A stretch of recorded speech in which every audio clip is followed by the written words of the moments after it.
Hello and welcome back to another lesson for the Python beginner class. Okay, so in this video we'll go through for lesson 6, function and returning. Okay, so function is, in a simple term, is like a collection of code that have a specific purpose or action. Okay, specific purpose or action that can be that is quite similar to how a dictionary works. Okay, because it can store the lines and also and when you need to use it, you can just use the key. Okay, so function. Okay, so previously you have already learned how to use the function that is from the Python. Okay, but in this one we are going to create our own function. Okay, from the line of code that we have. Okay,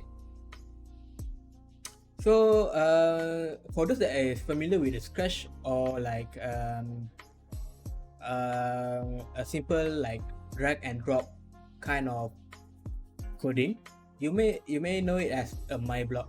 Okay, so using a function can save you a lot of time actually. Okay, because you don't need to write down the same code again and again if you need to use that particular code inside your script.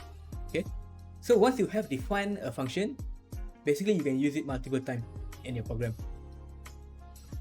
Okay, so to create a function, what you need to do is just type this like this, def. Okay, so that we are going to define this function. Okay, so for now I'm just going to type like def say hi or say hey. Okay, and then this bracket and then the colon. Okay, so the say hey will be the name. Okay, the name or the function's name.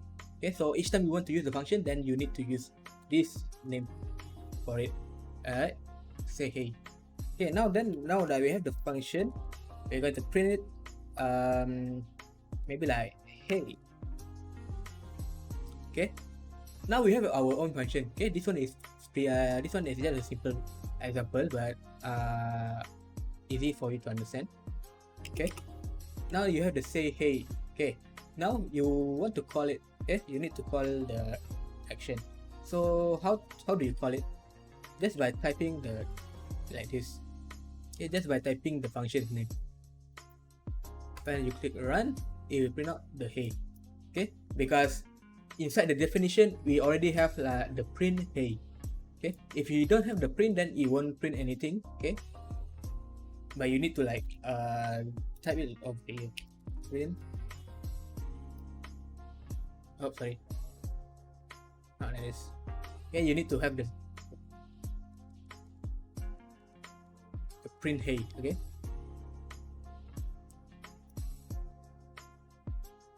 Okay, so that is how you execute the code. Okay.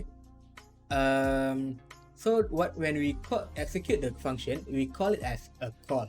Okay, we call the function. Okay, but you just type down the function. Okay, to execute the program. Just make sure to put the bracket at the end, just like what I did just now.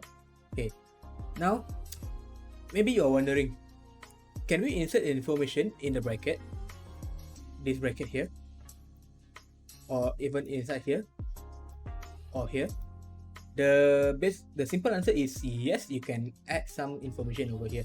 Okay, inside the bracket. So what you need to do is this one will be like a variable, so you make it as like a simple thing to call it. So maybe like name. Okay, now you have the name over here. Okay, so you need to add another one inside the print. Okay, so that you can call the name. Alright, this is how how to type. Okay, how to use it when you have this kind of element inside. Okay, now that you have the name and the name, so when you call it, this bracket you need to insert with the information that you want, that you need from the definition here. Okay, so because this one is name, So why not give it a name here? Okay, and then click run. Now then it will give us it will type exactly as what we type over here. So hey Haziq, hey your name. Okay, so you can change to anything else. Okay, and then it still come out the same. Okay, so this one will be like something like a variable. Okay, but we call it as an element or attributes inside a definition. Okay, or maybe like a placeholder. Okay, can say anything.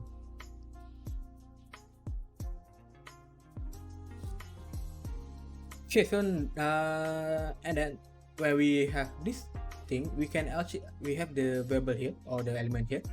We can also add multiple element or attribute. Okay, actually, so like this one name and then maybe age. So maybe you can put it like this. Hey, hey name. You are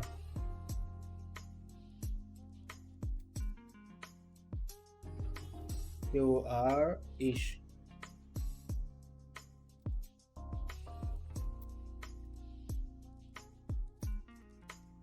Okay, like this. So once you have these two information or two attribute here, then you need to also add over here just by typing comma. Okay, and then it give you the age.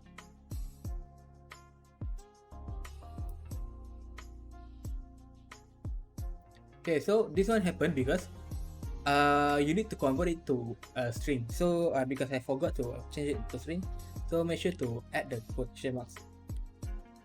Okay, to make it a string. Now you can have it like this. Okay, hey Adam, you are 23 years old. Okay, so because we have both of this information, what happens if we leave it without all the information here? What will happen? Okay, what will happen is that it will give us an error. Okay, because they missing one required positional argument, the age. Okay, so whatever you type over in the attribute space here, you also need to put it when you call the function. Okay, if you leave even one information behind, then it will give you the error. Okay,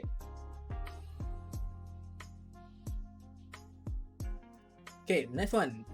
Sometimes when you're using the Python function, as in the one that you just learned, you may want it to return an answer or statement. Okay, depending on the code that you use. Okay, sometimes it won't give you any value in the terminal section. Okay, so like this one, it will give us what we print over here, right? But depending on how you code it, sometimes it won't give you the answer. It won't give you the value over here. Okay, it will give you a blank, just like when you are using the conditionals. Okay, the true false conditional. If false, then it will give you the blank space over here. Okay, so to counter this problem, okay, so for example here, I'm going to create something. Okay, I'm going to define something new. Okay, def cube, and then the attribute of num. Okay, then I type this one. Cubes mean that multiply. Okay, multiply this, and multiply this. Okay, and then at the end we call it. Okay, cube means that you will multiply this number with you multiply 3 times that number. Okay, so for example this one, and so we print, we run, it won't give us anything because this one only have the formula only. Okay, so what if we add the print function? Will anything change? Not here. Yeah. Okay, will anything change over here?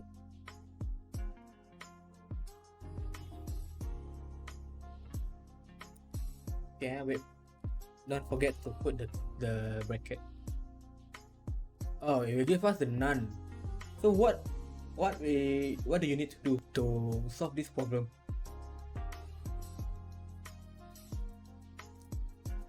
Okay, so this is where the return statement will come in handy.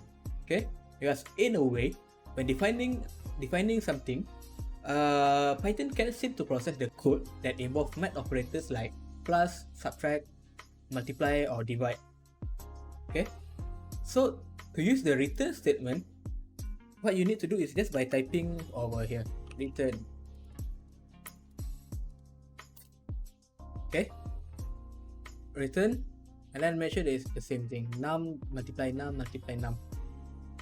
Okay, now when we run, it will give us the answer. Okay,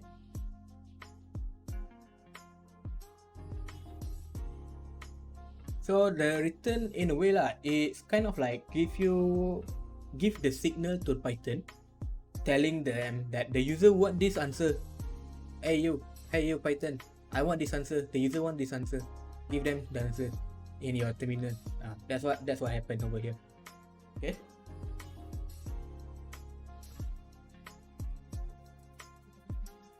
Okay, so you actually can store the answer in a storage. Okay, you can store the answer in a storage way.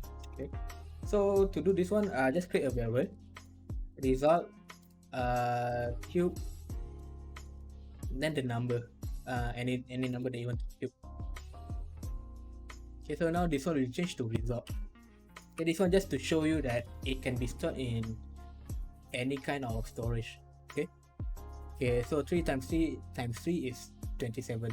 Okay, in case that you want to do like accepting an input from the user using this cube method. Okay, I'm going to show you one how to do it. Okay, first one is num. Okay, and then float. Okay, float input, and then enter a number to cube. Okay, to cube over here. Okay, now second one, result. Okay, str cube, and then the number inside will be the num. Okay, so we will find from here. Okay, find from the input. Okay, now let's print. Okay, this one in case that you want to say like, oh, the number that the cube for this number is this. Okay, so we are going to create the concatenation for this one. Okay, the cube for this, not this, for, and then comma str num. Okay, why we use str? Because concatenation cannot be used with float. Okay, so we put it inside here. Okay, because we want to have the what number you cube with. Okay, and not the result, so that's why we use str num. And then plus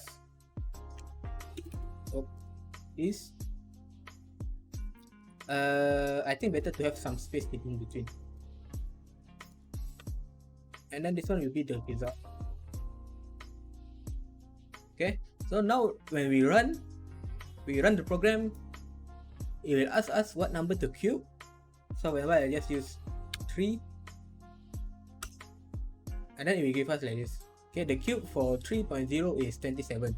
Okay, if you don't want your answer to have the 0.0, you can change the float to integer. Okay, but you need to make sure that the number that you use are mainly whole number. Okay, not from the decimal something. Okay, because you know what happened if we just put the whole decimal number into an integer? Okay.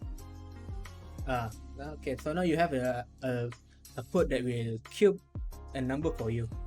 Okay.